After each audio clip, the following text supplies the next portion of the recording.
Okay.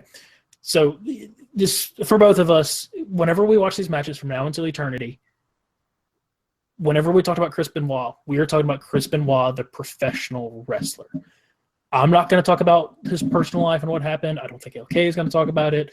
It's not worth getting into. Don't give us hell about it. Listen to what we're saying. This is about, and you can separate the two, Chris Benoit, the professional wrestler. So I think it's completely cool for you to say that he's your favorite.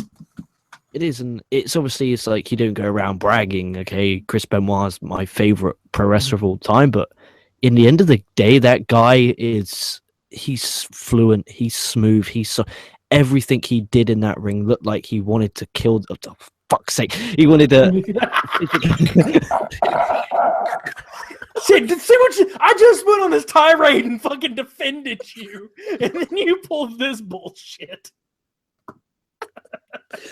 Oh shit! Yeah. There we are, getting emotional.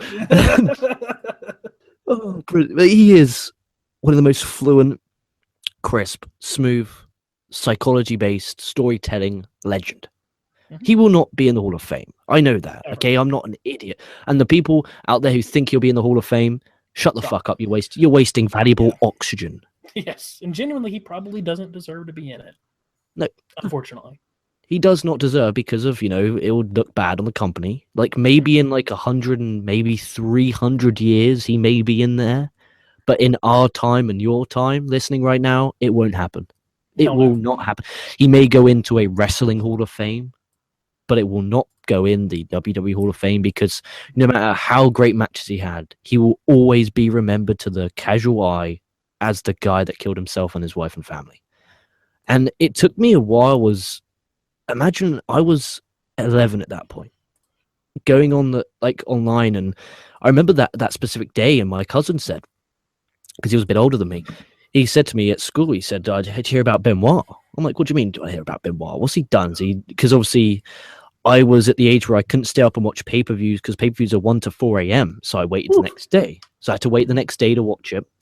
It was Vengeance Night Champions 07. I remember it clearly. So it was just after school broke up. And he said, "Yeah, Benoit." I was like, "Oh, thanks for telling me the spoiler. He wins the ECW title." I was like, "No, he didn't wrestle." I'm like, "Why?" And he said, "Go home, go on the internet."